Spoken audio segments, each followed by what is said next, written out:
अवधूत चिंतन श्री गुरुदेव दत्त. श्री स्वामी समर्थ.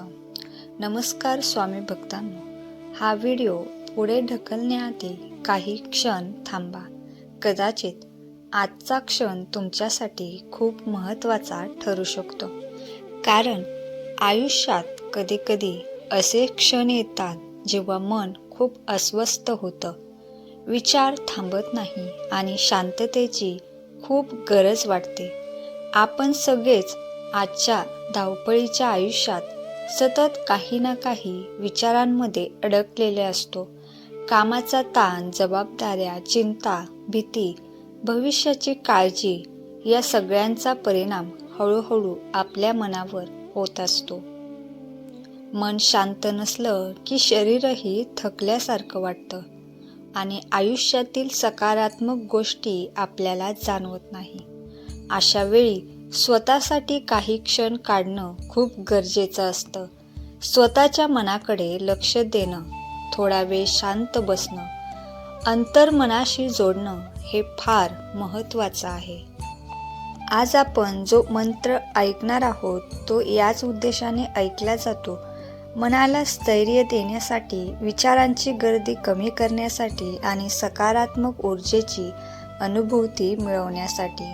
हा मंत्र कोणतीही जादू नाही, कोणतीही हमी नाही, पण श्रद्धा, सातत्य आणि शांत मनाने ऐकला जातो तेव्हा अनेक लोकांना मानसिक शांती, समाधान आणि आत्मविश्वास मिळवल्याचा अनुभव येतो. म्हणूनच हा मंत्र अनेक जण दररोज ऐकण्याची सवय लावतात. आता या क्षणी तुम्ही जिथे आहात तिथेच आरामात बसा. शक्य असल्यास मोबाईल बाजूला ठेवा. डोळे हलकेच बंद करा. काही खोल श्वास घ्या आणि हळूहळू सोडा. श्वास आत घेताना शांतता आत घेत असल्याची कल्पना करा आणि श्वास सोडताना मनातील ताण बाहेर जात असल्याचे अनुभवा. या काही क्षणात तुम्हाला काहीही सिद्ध करायची, काहीही मिळवायचं नाही, फक्त स्वतःसोबत थोडा वेळ घालवायचा आहे. मनात येणारे विचार थांबवण्याचा प्रयत्न करू नका. ते आले तर येऊ द्या, पण त्यात अडकू नका. फक्त मंत्राच्या आवाजावर लक्ष केंद्रित करा. हा मंत्र ऐकताना मनात एकच भावना ठेवा, शांती. कोणतीही अपेक्षा न ठेवता, कोणताही ताण न घेता फक्त ऐका. जसं एखादं शांत संगीत ऐकतो तसं. काही लोकांना पहिल्याच वेळी शांतता जाणवते तर काहींना हळूहळू. दोन्ही योग्य आहेत, कारण प्रत्येकाचं मन वेगळं असतं. महत्त्वाचं म्हणजे सातत्य. दररोज काही मिनिटे हा मंत्र ऐकण्याची सवय लावली तर मन अधिक स्थिर होत जातं आणि विचारांवर नियंत्रण येऊ लागतं. जसं शरीराला विश्रांतीची गरज असते तशीच मनालाही, आणि हा मंत्र म्हणजे मनासाठी थोडी विश्रांती आहे. स्वतःला दिलेला एक शांत क्षण. आता पूर्ण लक्ष मंत्राकडे द्या. बाहेरच्या आवाजाकडे दुर्लक्ष करा. हा वेळ फक्त तुमच्यासाठी आहे. पूर्ण श्रद्धेने, मन शांत आणि खुल्या हृदयाने हा मंत्र ऐका. ओम श्री स्वामी समर्थाय दत्त दिगंबर स्वरूपाय नमः. ओम श्री स्वामी समर्थाय दत्त दिगंबर स्वरूपाय नमः. ओम श्री स्वामी समर्थाय दत्त दिगंबर स्वरूपाय नमः. ओम श्री स्वामी समर्थाय दत्त दिगंबर स्वरूपाय नमः. ओम श्री स्वामी समर्थाय दत्त दिगंबर स्वरूपाय नमः. ओम श्री स्वामी समर्थाय दत्त दिगंबर स्वरूपाय नमः. ओम श्री स्वामी समर्थाय दत्त दिगंबर स्वरूपाय नमः. ओम श्री स्वामी समर्थाय दत्त दिगंबर स्वरूपाय नमः. ओम श्री स्वामी समर्थाय दत्त दिगंबर स्वरूपाय नमः. ओम श्री स्वामी समर्थाय दत्तदिगंबर स्वरूपाय नमः। ओम श्री स्वामी समर्थाय दत्तदिगंबर स्वरूपाय नमः। ओम श्री स्वामी समर्थाय दत्तदिगंबर स्वरूपाय नमः। ओम श्री स्वामी समर्थाय दत्तदिगंबर स्वरूपाय नमः। ओम श्री स्वामी समर्थाय दत्तदिगंबर स्वरूपाय नमः। ओम श्री स्वामी समर्थाय दत्तदिगंबर स्वरूपाय नमः। ओम श्री स्वामी समर्थाय दत्तदिगंबर स्वरूपाय नमः। ओम श्री स्वामी समर्थाय दत्तदिगंबर स्वरूपाय नमः। ओम श्री स्वामी समर्थाय दत्तदिगंबर स्वरूपाय नमः। ओम श्री स्वामी समर्थाय दत्तदिगंबर स्वरूपाय नमः। ओम श्री स्वामी समर्थाय दत्तदिगंबर स्वरूपाय नमः। ओम श्री स्वामी समर्थाय दत्तदिगंबर स्वरूपाय नमः। ओम श्री स्वामी समर्थाय दत्तदिगंबर स्वरूपाय नमः। ओम श्री स्वामी समर्थाय दत्तदिगंबर स्वरूपाय नमः। ओम श्री स्वामी समर्थाय दत्तदिगंबर स्वरूपाय नमः। ओम श्री स्वामी समर्थाय दत्तदिगंबर स्वरूपाय नमः। ओम श्री स्वामी समर्थाय दत्तदिगंबर स्वरूपाय नमः। ओम श्री स्वामी समर्थाय दत्तदिगंबर स्वरूपाय नमः। ओम श्री स्वामी समर्थाय दत्तदिगंबर स्वरूपाय नमः। ओम श्री स्वामी समर्थाय दत्तदिगंबर स्वरूपाय नमः। ओम श्री स्वामी समर्थाय दत्तदिगंबर स्वरूपाय नमः। ओम श्री स्वामी समर्थाय दत्तदिगंबर स्वरूपाय नमः। ओम श्री स्वामी समर्थाय दत्तदिगंबर स्वरूपाय नमः। ओम श्री स्वामी समर्थाय दत्तदिगंबर स्वरूपाय नमः। ओम श्री स्वामी समर्थाय दत्तदिगंबर स्वरूपाय नमः। ओम श्री स्वामी समर्थाय दत्तदिगंबर स्वरूपाय नमः। ओम श्री स्वामी समर्थाय दत्तदिगंबर स्वरूपाय नमः। ओम श्री स्वामी समर्थाय दत्तदिगंबर स्वरूपाय नमः। ओम श्री स्वामी समर्थाय दत्तदिगंबर स्वरूपाय नमः। ओम श्री स्वामी समर्थाय दत्तदिगंबर स्वरूपाय नमः। ओम श्री स्वामी समर्थाय दत्तदिगंबर स्वरूपाय नमः। ओम श्री स्वामी समर्थाय दत्तदिगंबर स्वरूपाय नमः। ओम श्री स्वामी समर्थाय दत्तदिगंबर स्वरूपाय नमः। ओम श्री स्वामी समर्थाय दत्तदिगंबर स्वरूपाय नमः। ओम श्री स्वामी समर्थाय दत्तदिगंबर स्वरूपाय नमः। ओम श्री स्वामी समर्थाय दत्तदिगंबर स्वरूपाय नमः। ओम श्री स्वामी समर्थाय दत्त दिगंबर स्वरूपाय नमः।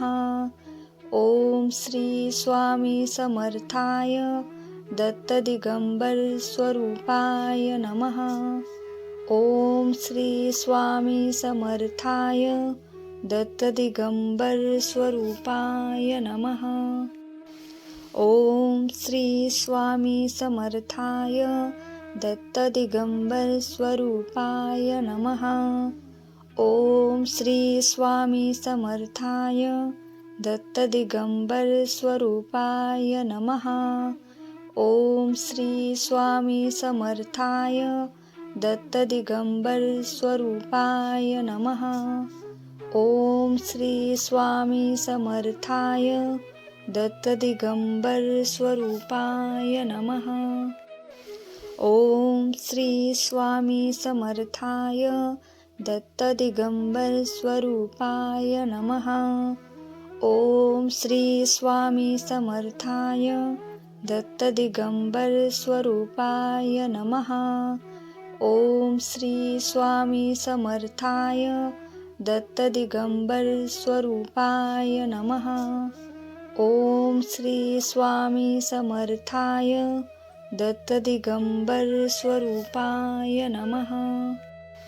ओम श्री स्वामी समर्थाय दत्त दिगंबर स्वरूपाय नमः। ओम श्री स्वामी समर्थाय दत्त दिगंबर स्वरूपाय नमः। ओम श्री स्वामी समर्थाय दत्त दिगंबर स्वरूपाय नमः। ओम श्री स्वामी समर्थाय दत्त दिगंबर स्वरूपाय नमः। ओम श्री स्वामी समर्थाय दत्त दिगंबर स्वरूपाय नमः। ओम श्री स्वामी समर्थाय दत्त दिगंबर स्वरूपाय नमः। ओम श्री स्वामी समर्थाय दत्त दिगंबर स्वरूपाय नमः।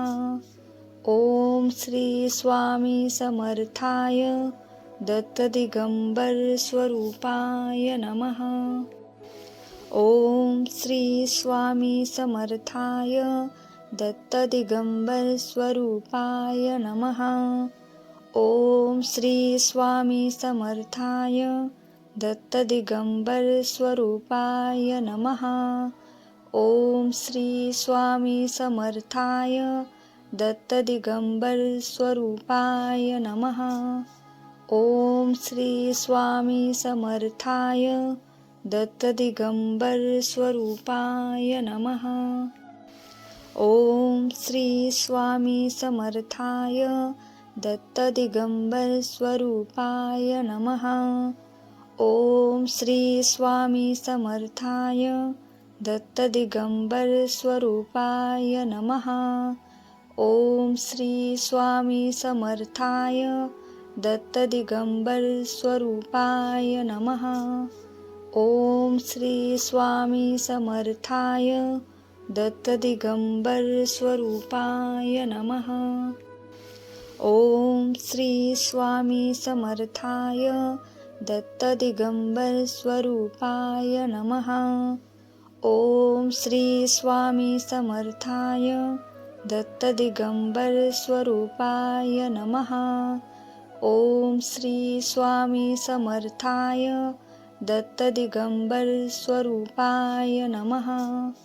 ओम श्री स्वामी समर्थाय दत्त दिगंबर स्वरूपाय नमः। ओम श्री स्वामी समर्थाय दत्त दिगंबर स्वरूपाय नमः। ओम श्री स्वामी समर्थाय दत्त दिगंबर स्वरूपाय नमः।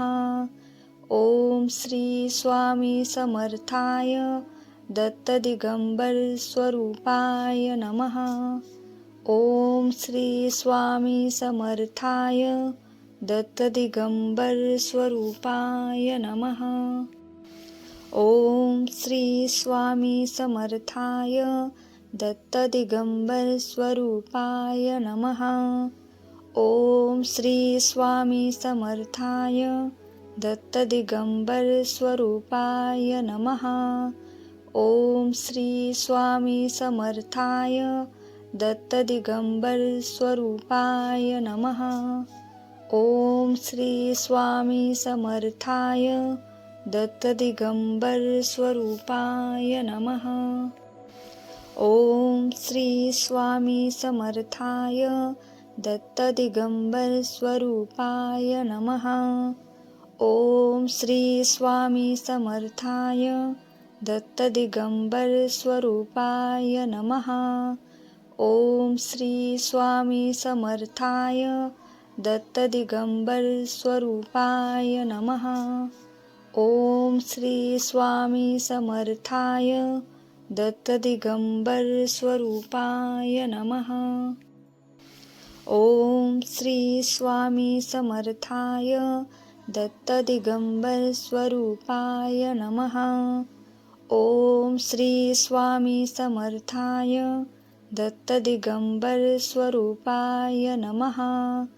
ओम श्री स्वामी समर्थाय दत्तदिगम्बर स्वरूपाय नमः। ओम श्री स्वामी समर्थाय दत्तदिगम्बर स्वरूपाय नमः।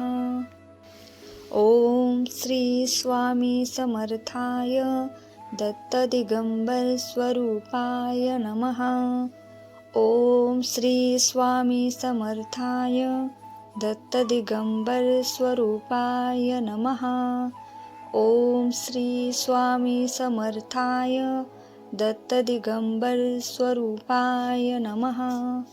ओम श्री स्वामी समर्थाय दत्तदिगम्बर स्वरूपाय नमः।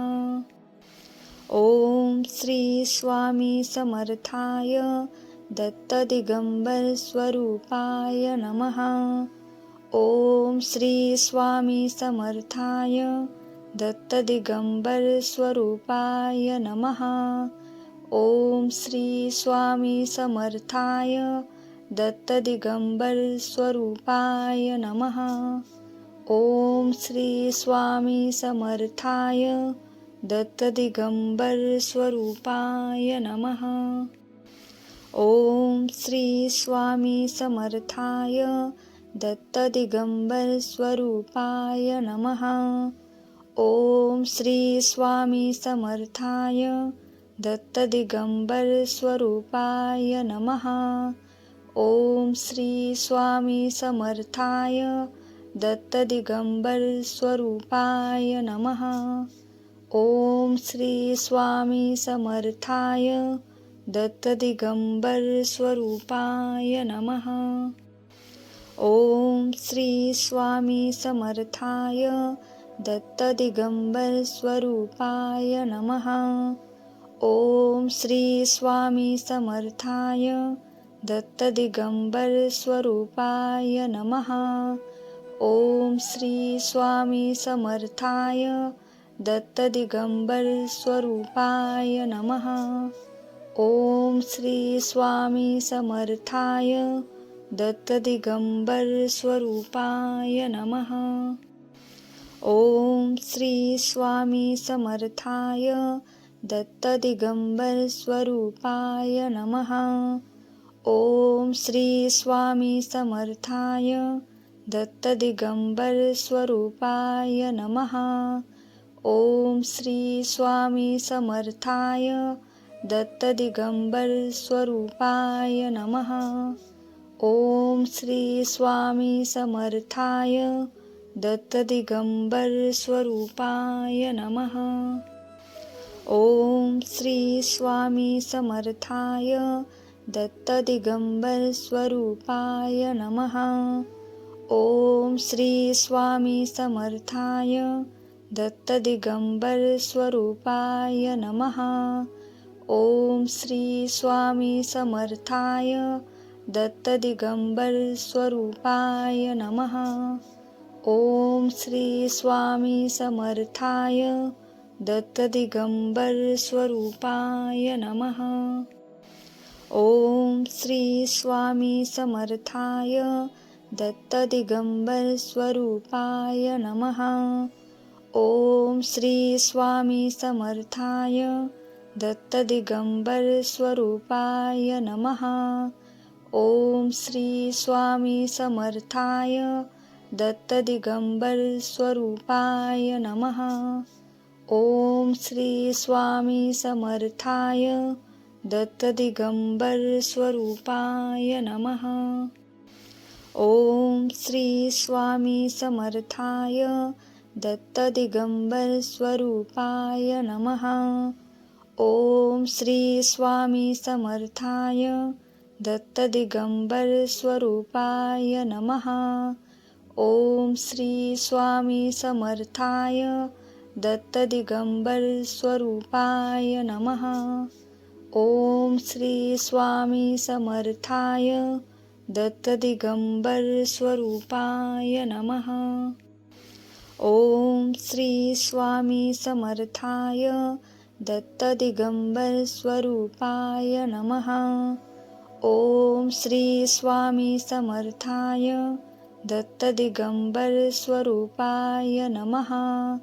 ओम श्री स्वामी समर्थाय दत्त दिगंबर स्वरूपाय नमः. ओम श्री स्वामी समर्थाय दत्त दिगंबर स्वरूपाय नमः. ओम श्री स्वामी समर्थाय दत्त दिगंबर स्वरूपाय नमः.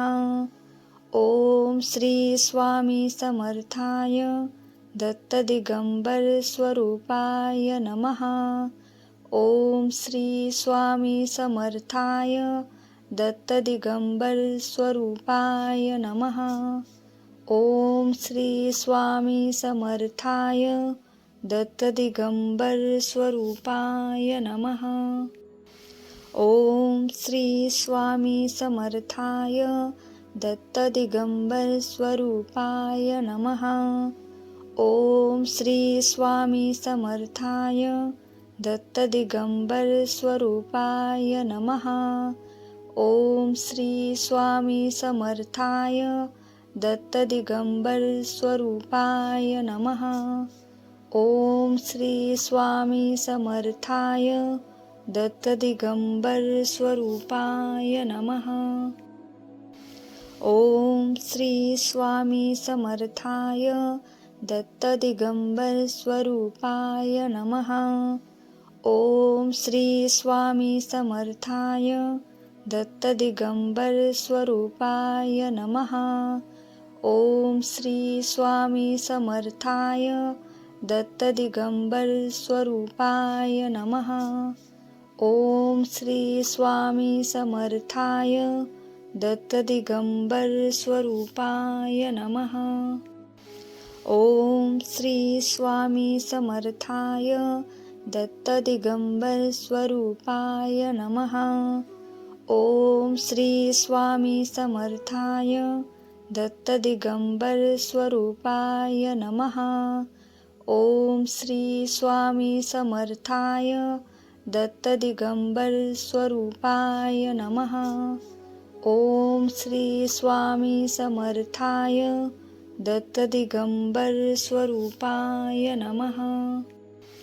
ओम श्री स्वामी समर्थाय दत्त दिगंबर स्वरूपाय नमः. ओम श्री स्वामी समर्थाय दत्त दिगंबर स्वरूपाय नमः. ओम श्री स्वामी समर्थाय दत्त दिगंबर स्वरूपाय नमः. ओम श्री स्वामी समर्थाय दत्त दिगंबर स्वरूपाय नमः. ओम श्री स्वामी समर्थाय दत्त दिगंबर स्वरूपाय नमः. ओम श्री स्वामी समर्थाय दत्त दिगंबर स्वरूपाय नमः. ओम श्री स्वामी समर्थाय दत्त दिगंबर स्वरूपाय नमः. ओम श्री स्वामी समर्थाय दत्तदिगंबर स्वरूपाय नमः. ओम श्री स्वामी समर्थाय दत्तदिगंबर स्वरूपाय नमः.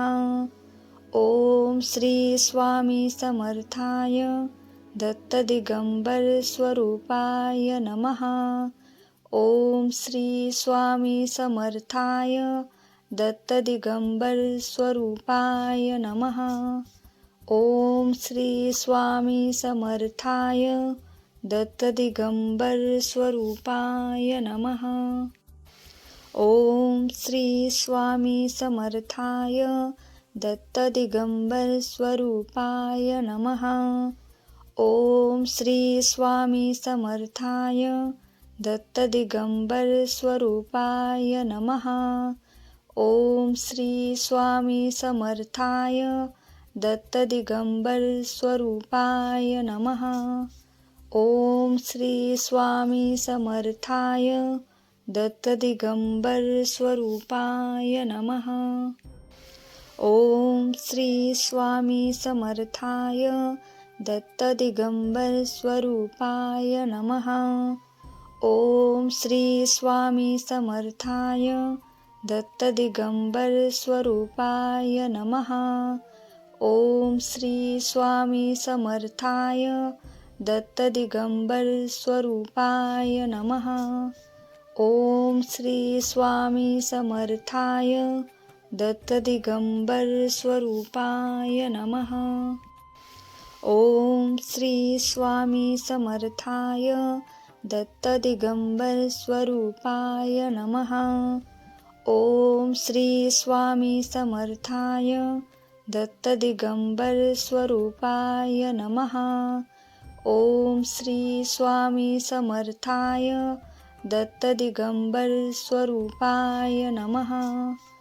ओम श्री स्वामी समर्थाय दत्तदिगंबर स्वरूपाय नमः.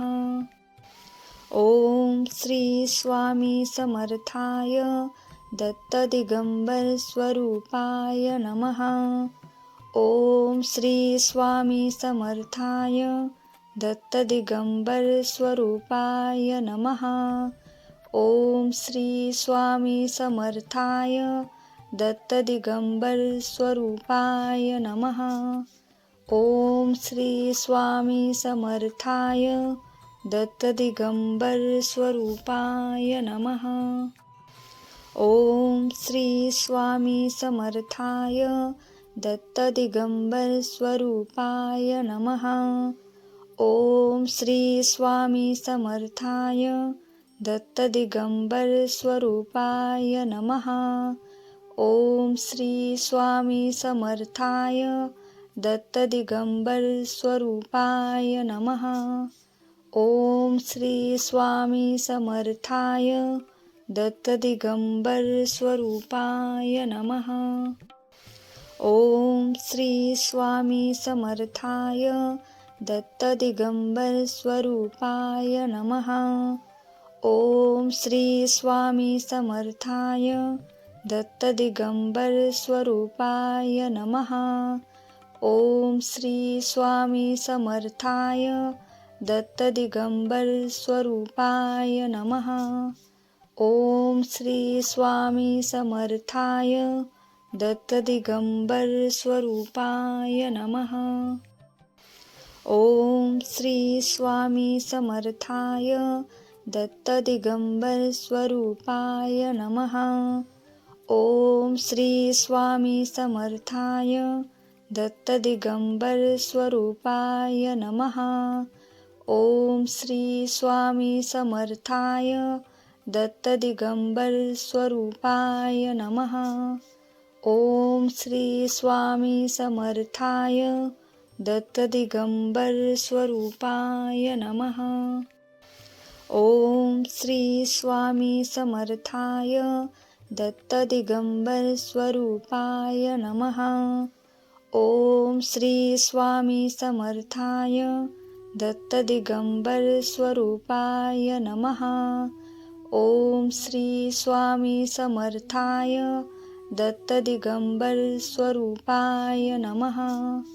ओम श्री स्वामी समर्थाय दत्त दिगंबर स्वरूपाय नमः।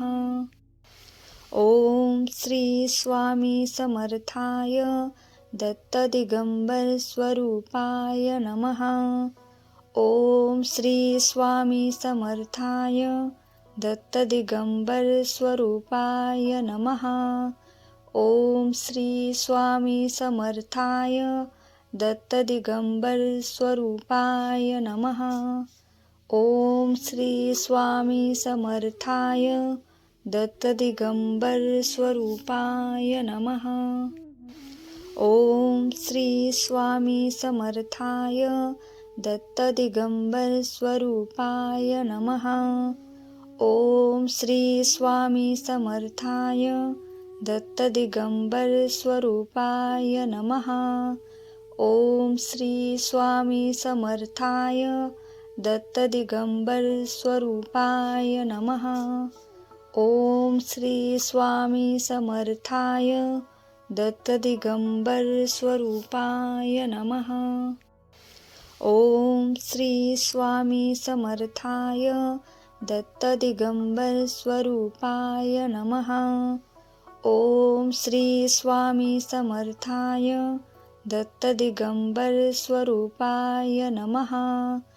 ओम श्री स्वामी समर्थाय दत्त दिगंबर स्वरूपाय नमः। ओम श्री स्वामी समर्थाय दत्त दिगंबर स्वरूपाय नमः। ओम श्री स्वामी समर्थाय दत्त दिगंबर स्वरूपाय नमः। ओम श्री स्वामी समर्थाय दत्त दिगंबर स्वरूपाय नमः। ओम श्री स्वामी समर्थाय दत्त दिगंबर स्वरूपाय नमः। ओम श्री स्वामी समर्थाय दत्त दिगंबर स्वरूपाय नमः। ओम श्री स्वामी समर्थाय दत्त दिगंबर स्वरूपाय नमः। ओम श्री स्वामी समर्थाय दत्त दिगंबर स्वरूपाय नमः। ओम श्री स्वामी समर्थाय दत्त दिगंबर स्वरूपाय नमः। ओम श्री स्वामी समर्थाय दत्त दिगंबर स्वरूपाय नमः। ओम श्री स्वामी समर्थाय दत्त दिगंबर स्वरूपाय नमः। ओम श्री स्वामी समर्थाय दत्त दिगंबर स्वरूपाय नमः। ओम श्री स्वामी समर्थाय दत्त दिगंबर स्वरूपाय नमः। ओम श्री स्वामी समर्थाय दत्त दिगंबर स्वरूपाय नमः। ओम श्री स्वामी समर्थाय दत्त दिगंबर स्वरूपाय नमः। ओम श्री स्वामी समर्थाय दत्त दिगंबर स्वरूपाय नमः। ओम श्री स्वामी समर्थाय दत्त दिगंबर स्वरूपाय नमः। ओम श्री स्वामी समर्थाय दत्त दिगंबर स्वरूपाय नमः। ओम श्री स्वामी समर्थाय दत्त दिगंबर स्वरूपाय नमः। ओम श्री स्वामी समर्थाय दत्त दिगंबर स्वरूपाय नमः। ओम श्री स्वामी समर्थाय दत्त दिगंबर स्वरूपाय नमः। ओम श्री स्वामी समर्थाय दत्त दिगंबर स्वरूपाय नमः। ओम श्री स्वामी समर्थाय दत्त दिगंबर स्वरूपाय नमः। ओम श्री स्वामी समर्थाय दत्त दिगंबर स्वरूपाय नमः। ओम श्री स्वामी समर्थाय दत्तदिगंबर स्वरूपाय नमः. ओम श्री स्वामी समर्थाय दत्तदिगंबर स्वरूपाय नमः. ओम श्री स्वामी समर्थाय दत्तदिगंबर स्वरूपाय नमः. ओम श्री स्वामी समर्थाय दत्तदिगंबर स्वरूपाय नमः. ओम श्री स्वामी समर्थाय दत्तदिगंबर स्वरूपाय नमः. ओम श्री स्वामी समर्थाय दत्तदिगंबर स्वरूपाय नमः. ओम श्री स्वामी समर्थाय दत्तदिगंबर स्वरूपाय नमः. ओम श्री स्वामी समर्थाय दत्तदिगंबर स्वरूपाय नमः. ओम श्री स्वामी समर्थाय दत्तदिगंबर स्वरूपाय नमः. ओम श्री स्वामी समर्थाय दत्तदिगंबर स्वरूपाय नमः. ओम श्री स्वामी समर्थाय दत्तदिगंबर स्वरूपाय नमः. ओम श्री स्वामी समर्थाय दत्तदिगंबर स्वरूपाय नमः. ओम श्री स्वामी समर्थाय दत्तदिगंबर स्वरूपाय नमः. ओम श्री स्वामी समर्थाय दत्तदिगंबर स्वरूपाय नमः. ओम श्री स्वामी समर्थाय दत्तदिगंबर स्वरूपाय नमः. ओम श्री स्वामी समर्थाय दत्तदिगंबर स्वरूपाय नमः. ओम श्री स्वामी समर्थाय दत्तदिगंबर स्वरूपाय नमः. ओम श्री स्वामी समर्थाय दत्तदिगंबर स्वरूपाय नमः. ओम श्री स्वामी समर्थाय दत्तदिगंबर स्वरूपाय नमः. ओम श्री स्वामी समर्थाय दत्तदिगंबर स्वरूपाय नमः. ओम श्री स्वामी समर्थाय दत्तदिगंबर स्वरूपाय नमः. ओम श्री स्वामी समर्थाय दत्तदिगंबर स्वरूपाय नमः. ओम श्री स्वामी समर्थाय दत्तदिगंबर स्वरूपाय नमः. ओम श्री स्वामी समर्थाय दत्तदिगंबर स्वरूपाय नमः. ओम श्री स्वामी समर्थाय दत्तदिगंबर स्वरूपाय नमः. ओम श्री स्वामी समर्थाय दत्तदिगंबर स्वरूपाय नमः. ओम श्री स्वामी समर्थाय दत्तदिगंबर स्वरूपाय नमः. ओम श्री स्वामी समर्थाय दत्तदिगंबर स्वरूपाय नमः. ओम श्री स्वामी समर्थाय दत्तदिगंबर स्वरूपाय नमः. ओम श्री स्वामी समर्थाय दत्तदिगंबर स्वरूपाय नमः. ओम श्री स्वामी समर्थाय दत्तदिगंबर स्वरूपाय नमः. ओम श्री स्वामी समर्थाय दत्तदिगंबर स्वरूपाय नमः. ओम श्री स्वामी समर्थाय दत्तदिगंबर स्वरूपाय नमः. ओम श्री स्वामी समर्थाय दत्तदिगंबर स्वरूपाय नमः. ओम श्री स्वामी समर्थाय दत्तदिगंबर स्वरूपाय नमः. ओम श्री स्वामी समर्थाय दत्तदिगंबर स्वरूपाय नमः. ओम श्री स्वामी समर्थाय दत्त दिगंबर स्वरूपाय नमः. ओम श्री स्वामी समर्थाय दत्त दिगंबर स्वरूपाय नमः. ओम श्री स्वामी समर्थाय दत्त दिगंबर स्वरूपाय नमः. ओम श्री स्वामी समर्थाय दत्त दिगंबर स्वरूपाय नमः. ओम श्री स्वामी समर्थाय दत्त दिगंबर स्वरूपाय नमः. ओम श्री स्वामी समर्थाय दत्त दिगंबर स्वरूपाय नमः.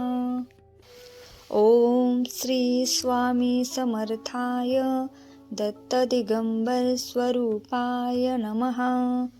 ओम श्री स्वामी समर्थाय दत्त दिगंबर स्वरूपाय नमः. ओम श्री स्वामी समर्थाय दत्त दिगंबर स्वरूपाय नमः. ओम श्री स्वामी समर्थाय दत्त दिगंबर स्वरूपाय नमः. ओम श्री स्वामी समर्थाय दत्त दिगंबर स्वरूपाय नमः. ओम श्री स्वामी समर्थाय दत्त दिगंबर स्वरूपाय नमः. ओम श्री स्वामी समर्थाय दत्त दिगंबर स्वरूपाय नमः. ओम श्री स्वामी समर्थाय दत्त दिगंबर स्वरूपाय नमः. ओम श्री स्वामी समर्थाय दत्त दिगंबर स्वरूपाय नमः. ओम श्री स्वामी समर्थाय दत्त दिगंबर स्वरूपाय नमः. ओम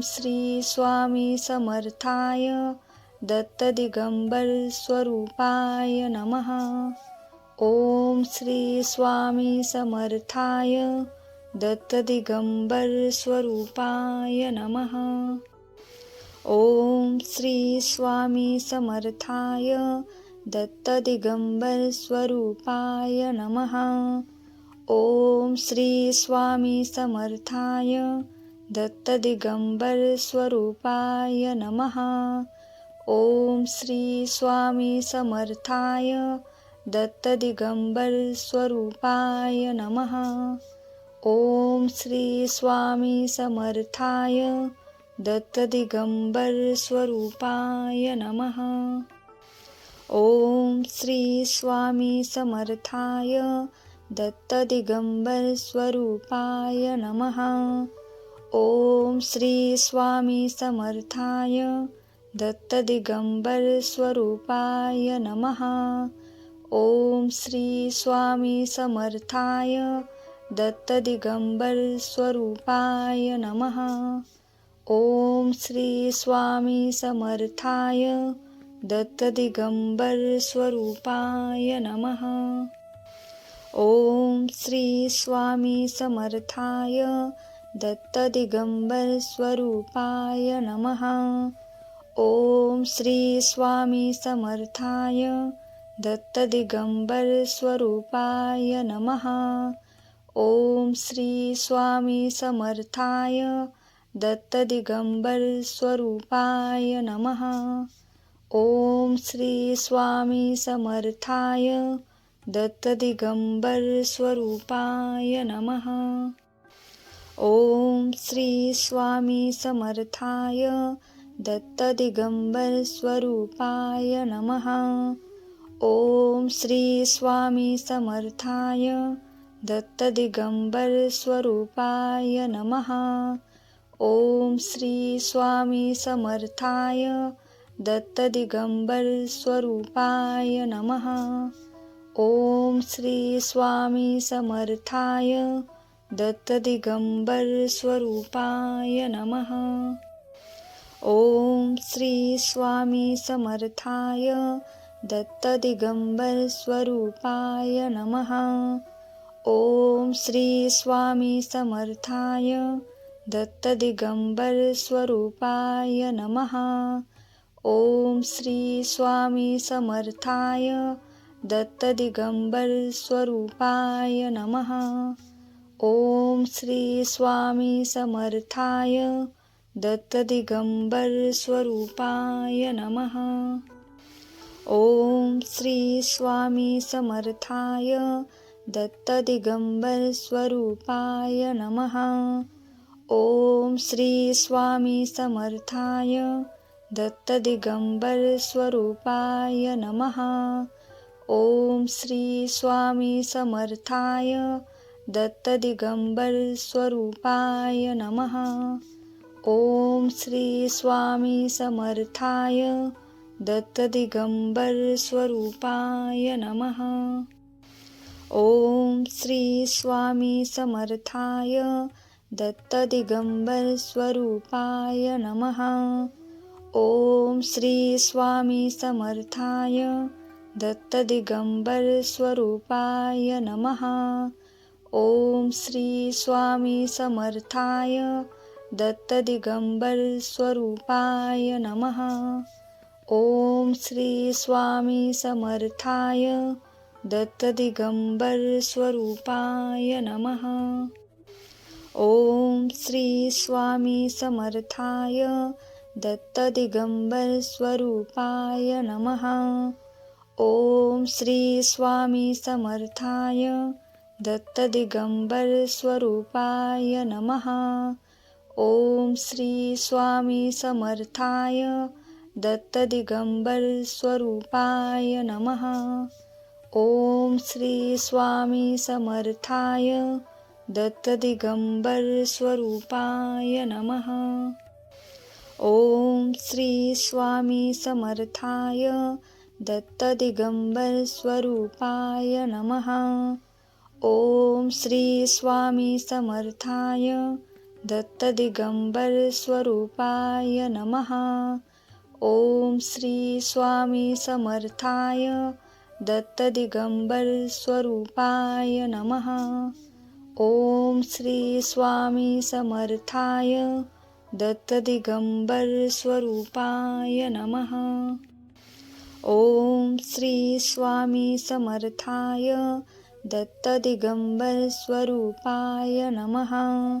ओम श्री स्वामी समर्थाय दत्तदिगंबर स्वरूपाय नमः. ओम श्री स्वामी समर्थाय दत्तदिगंबर स्वरूपाय नमः. ओम श्री स्वामी समर्थाय दत्तदिगंबर स्वरूपाय नमः. ओम श्री स्वामी समर्थाय दत्तदिगंबर स्वरूपाय नमः. ओम श्री स्वामी समर्थाय दत्तदिगंबर स्वरूपाय नमः. ओम श्री स्वामी समर्थाय दत्तदिगंबर स्वरूपाय नमः. ओम श्री स्वामी समर्थाय दत्तदिगंबर स्वरूपाय नमः. ओम श्री स्वामी समर्थाय दत्तदिगंबर स्वरूपाय नमः. ओम श्री स्वामी समर्थाय दत्तदिगंबर स्वरूपाय नमः. ओम श्री स्वामी समर्थाय दत्तदिगंबर स्वरूपाय नमः. ओम श्री स्वामी समर्थाय दत्तदिगंबर स्वरूपाय नमः. ओम श्री स्वामी समर्थाय दत्तदिगंबर स्वरूपाय नमः. ओम श्री स्वामी समर्थाय दत्तदिगंबर स्वरूपाय नमः. ओम श्री स्वामी समर्थाय दत्तदिगंबर स्वरूपाय नमः. ओम श्री स्वामी समर्थाय दत्तदिगंबर स्वरूपाय नमः. ओम श्री स्वामी समर्थाय दत्तदिगंबर स्वरूपाय नमः.